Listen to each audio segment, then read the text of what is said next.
Hi, I'm Donna Jordan from Jordan Fabrics. I've been getting a lot of requests to make a Christmas quilt, so I've picked out the strip tube Tannenbaum.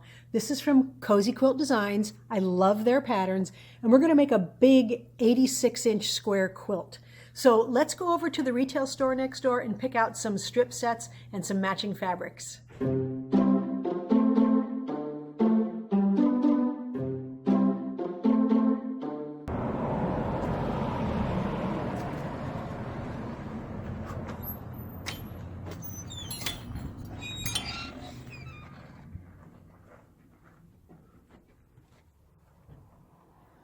This is the strip set I'm going to use. It's from Moda Fabrics, and it's called Magnolia Metallics. It's all Christmas fabrics, and it's about half light and half dark, which is perfect because that's what we need for the pattern. Now, we need to also get some background fabrics. And we need a couple of border fabrics. So I have those on the bolts over here. And I'm going to do 3 borders. That's what we need for the queen size. So we have a really nice selection of these prints here. I'm probably going to want to do a nice red one, and then maybe a multicolored floral. That will be real pretty. And then I usually will use a larger scale on the outer border. That one is just gorgeous. So those will be our border prints. And we're going to just pick out some fairly sedate plain background prints for this portion here. The light strips in the strip set will be used in the corners here. So let's get started cutting. I'm going to need almost 2 entire strip sets or jelly rolls to make this quilt. So we need 36 red and green darker prints for the tree. And we're going to need 26 printed strips for the outside here, and then we're going to cut some squares and 2 different sizes of squares of the background. So the strip set I've picked out here, we've got nice reds and greens here. So you can check your strip set and see if you like all the prints. If something looks too light in the dark area, take it out. We've got a nice variety of prints here for the lights. And then these are going to be the background prints. So they're quite a bit plainer. And then these are the borders that we picked out. Now, I always pick out the borders ahead of time, but then I'm going to make the whole quilt, and I'm going to hold it up against those borders because sometimes I change my mind. Sometimes you need to audition them and make sure those are actually the fabrics you want to use. All I need to cut is the background fabric here.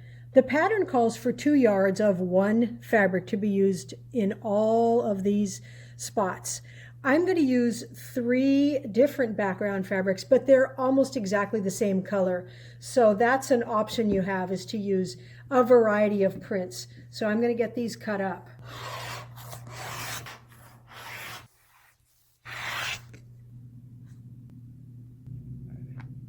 I've got all the background pieces cut out. The pattern tells you exactly what sizes these are. We've got quite a variety of different ones here. Now we're ready to start sewing, so we're going to start with the strips. So I'm going to start with the darks, and we are going to sew these together in pairs all along one long edge. We are going to take all of these dark strips and we're going to sew them together 2 at a time. It doesn't really matter which 2 you use as long as you don't use the same fabric right next to itself. So you can pair them up ahead of time, but really you want just a nice variety. So I tend to not even look at what's going next, what 2 fabrics are going next to themselves. I just make sure it's not the same fabric. So I'm going to use a 1/4 inch seam, and I'm going to sew all the way down here without stretching either fabric. And I'm going to do this for the whole stack of dark prints.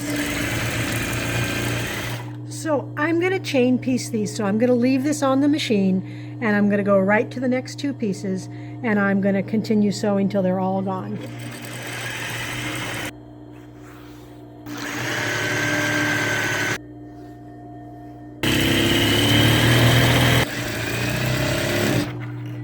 Once you have them all sewn together, just pull them all back. And then we're going to finger press. Now we are going to finger press all these seams to the right. I like to use my fingernail, and I just kind of open it up with my palms and draw my fingernail right along that seam. And it goes really quick. I can go down here really fast. And since the next piece is attached still, it'll bring it right up. Now, not everybody feels comfortable with the fingernail pressing. So there's little tools that you can use. You can use the back of a spoon, or you can use this special presser. It doesn't use heat, it's just a very nice piece of wood here. And if you open it up and press this right along the seam, that works really almost as good as an iron. So you still want to have it open and then just draw this along your seam. We are going to take this to the ironing board when we're done. But this works really, really well. And one of our very special customers had these custom made for us. Her brother makes these, and they're really handy. So we're going to do this for all the seams. Once you have them all finger pressed a little bit, then just snip them apart. Now that we have all these double strips sewn together, we do want to iron them, even though we finger press them. So I like to press it out flat on my ironing board, and then I like to use my metal ruler here to make sure it's straight, because it is possible to make it waver. So we're going to get it straight and then iron it with no steam and then with some steam. And that makes it come out nice and straight. So let me show you what I'm talking about if you have one that's not straight. So you can put it on your ironing board and it feels like it's flat, but we've got a big bow in it here, and that's just because of the way I was laying it on here. So if you put your yardstick here, you can see that we've got it curved. It's not sewn incorrectly, it's just laid on there curved. So if you put it up against the straight edge, you will know it's straight. Then you can iron it, and your patchwork will come out more accurate that way. The next step is to take 3 of those strip units, and we are going to stitch a background strip that's cut the same width as this on both sides here. So we're going to do that too. We're going to make 3 sets of these. Now I should point out that the Cozy Quilt pattern, it has you work with half strips. It has you cut these all in half before you sew them together. I like to work with whole strips. Our strips are always cut really straight, and it just saves me some time to work with whole strips.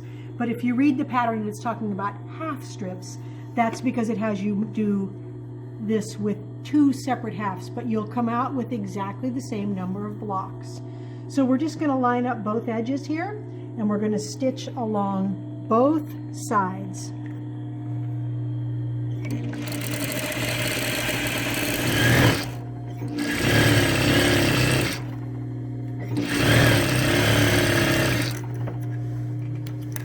So that's all we have to do with that.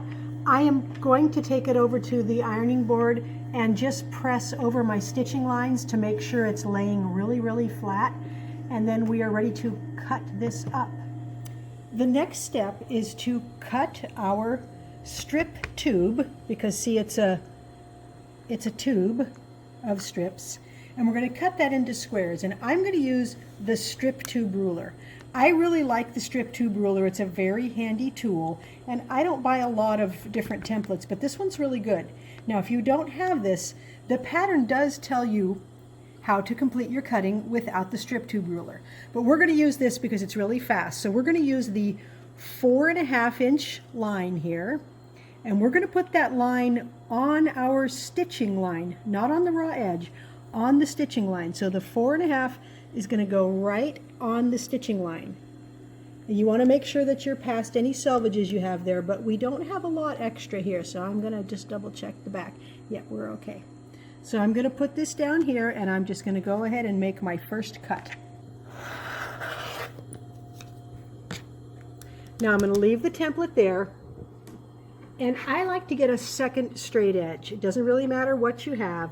I'm just going to slide this right up against that template, and then I can continue to cut right-handed here the whole way.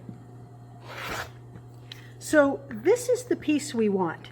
It looks like a triangle, but because it was in a tube, we've now got a square we need. Now we're going to move the template up to the top side here. We're going to move it over a little bit. We're going to find our 4.5 inch mark again.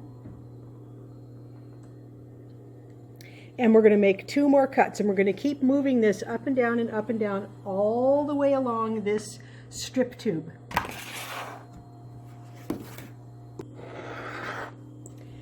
So you can see when I've got the template up here, I need to cut here and here. You can't use up every little bit of it. So I'm going to put the template where it goes, and I'm going to hold it, and then I'm going to slide this ruler up, and I'm going to make this cut first. Then I'm going to put the template back on.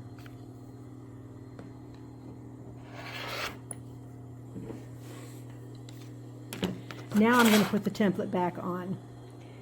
And I'm still able to cut only right-handed here. I can't cut left-handed. Matt can cut right-handed or left-handed. I am really only good with the right hand. So you can see I'm going to continue all the way down. I'm going to get triangles from the whole tube. Using this method for cutting your triangles that turn into squares from the strip tube leaves very, very little waste. So I've used up almost every last bit of the strips. So we've got 2 kinds of squares here. We've got one with a big red stripe and one with a big green stripe. And we are going to iron all of these, and we're going to put the seam allowance toward the dark side. So I like to kind of hand press it open a little bit so that my seam allowances in the corners will poke the right way, and then go ahead and press it flat and then steam it a little. So this seam here, we already ironed this when we made the strip tube. So we don't have to iron that again. We just want to make sure that that seam gets pressed towards the dark and that it stays straight and not wobbly. So I'm going to go ahead and cut up the rest of the tubes that look like this, and then I'm going to cut up the tubes that are all dark. And we're going to have a lot of squares, and we're going to have a big jigsaw puzzle of pieces that we are going to build our quilt from. I have almost all of my squares cut from the tubes. So just to recap here, we have 3 kinds of tubes for this quilt. We had the all dark tubes, 4 dark strips that I made first. Then we had some tubes that had 2 dark strips and the plain, bigger light strip. And then I didn't show this, but it's the same thing, but it's with a lot of light strips, just 4 put together. So all of these tubes get cut exactly the same way. They all get cut into 4.5 inch squares. So here are most of the squares. These come from the light tubes. I have a bunch of these all light. These squares come from half dark and a big light. And then we have a bunch of these that are all dark. So with these 3 units, we can put together the whole quilt. So these units are now going to be made into some of these guys. It's 4 dark squares going up and down. This one is a mix. We have a dark square, a half and a half, and then one of these plain ones that we cut way at the beginning of the video. Down here we have some of these that are all light. Now the nice thing about putting these squares together is you don't have to match your seams here because the tubes come in, the strips in the tubes come in at different spots. You do have to match the middle, and you have to be a little bit careful when you're sewing all your seams because these are all biased, so they will stretch. But if you sew them carefully and don't stretch as you're sewing, it's really easy to sew them together. The last thing we need is the stem over here. So you have options here. We had a couple of these big pieces we cut. You can use strips from your jelly roll, or you can do like I did. I just cut one wider piece out of a brown fabric that I'm going to use for the stem. So now I'm just going to follow the pattern and make as many of these units as we need. and then I'm going to lay this all out on what I call my design floor, and then I'll show you what it looks like. I've got a couple quick tips before we lay the quilt out on the floor. Now that I've sewn a lot of these blocks, I can see where the trouble spots might be. So they're all bias, so you want to be careful. We're going to stitch it here and here, and then we're going to stitch that together. So these are going to go like this. Now this one happens to have the seam allowances going up and going down on the back side, but they did not all turn out that way, because sometimes I liked the way it looked better like this, and then the seams were all going the same way. It's a little lumpy, but you can still stitch it up. So we're just going to match everything up. Stitch this one here using a 1/4 inch seam, but don't stretch it. Now we're going to stitch this one, and here's one where the seam allowances, this is going that way and this is going that way, so you have to see if they're matched. And just again, be careful you don't stretch.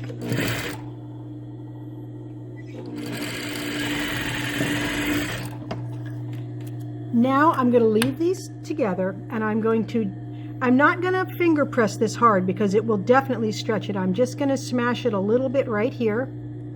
And then I've got this seam allowance going that way. Now I'm going to put this seam allowance this way, and again, I'm just going to smash it just a little bit. I'm not going to take it over and iron it. And I'm going to sew this here, and I'm going to make sure that this lines up in the middle. That's the only thing you have to match right there.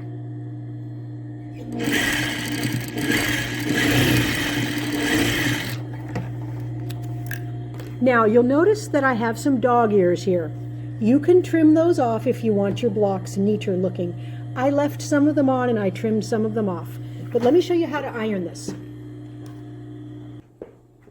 Now here's how I'm going to iron it. I'm going to leave it folded.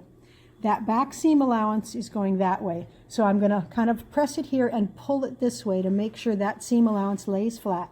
And I'm going to make sure this stays rectangular and doesn't feel distorted.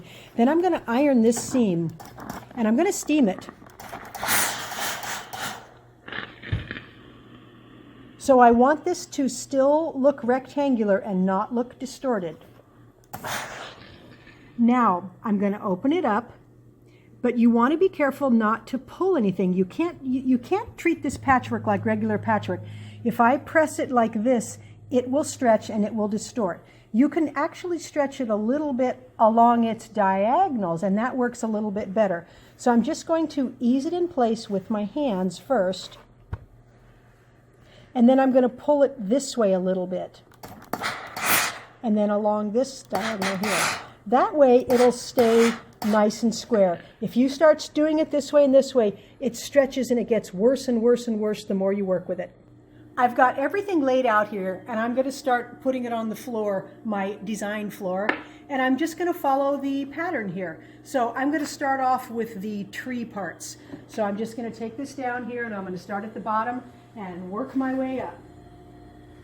So every block is facing the same way, and we've got 1, 2, 3, 4, 5 on the bottom. Now, I don't worry about what is next to what right now. I'm just going to put the blocks out. I may trade them later.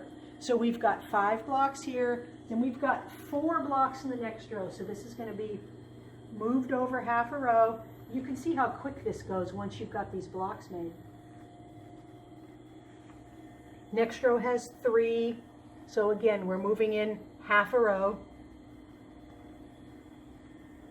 It doesn't look like a tree yet because we don't have the edges. Now we've got 2, and then we've got 1 way up here. Now we're going to take our blocks that look like this, and we're going to put them on each side. So we've got 1 here and 1 here. Now it's looking a little better. This is kind of fun. It's kind of like doing a jigsaw puzzle. I love jigsaw puzzles. I love crossword puzzles.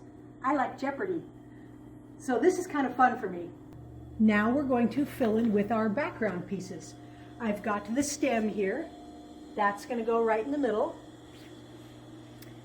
And then we're going to take these plain pieces and we're going to put them all along the bottom and then periodically around the top there. Now I have different colors of backgrounds, or not different colors, but they're different prints. So I'm going to alternate them a little bit. You can use all the same print. You don't have to use different colors here. I just thought it made it a little bit more interesting. All we have to do now is these few little half pieces here. And then we've got two over here. So it's pretty easy. And I actually don't even think I see anything in the middle that I will switch around. It looks pretty good. But if you see a color, too much of one color in one spot, all you have to do is trade a block. Maybe we want more of this one here. Just trade a block.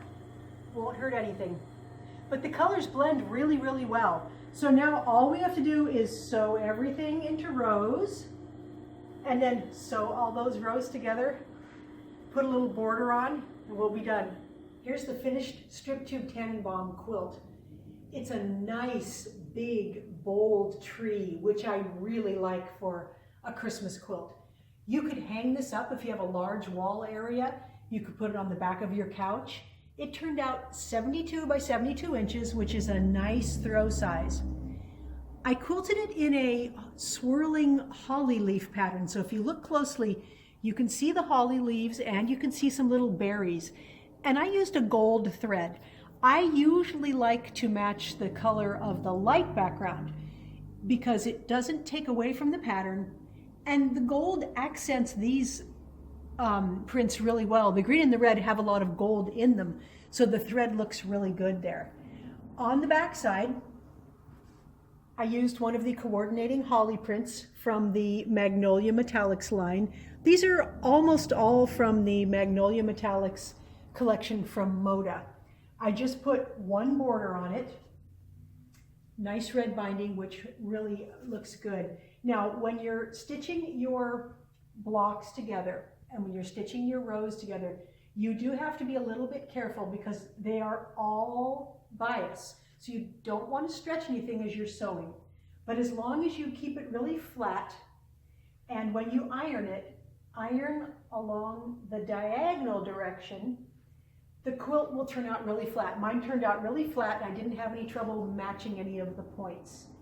If you'd like to make an easier version of this, you could just do half square triangles. So everywhere we have all this patchwork, you could just do a half square triangle. So if you get the strip tube Tannenbaum pattern, you could make that modification pretty easy.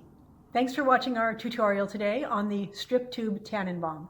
Be sure to sign up to get our emails. I'll put a link in the description below. Happy Christmas!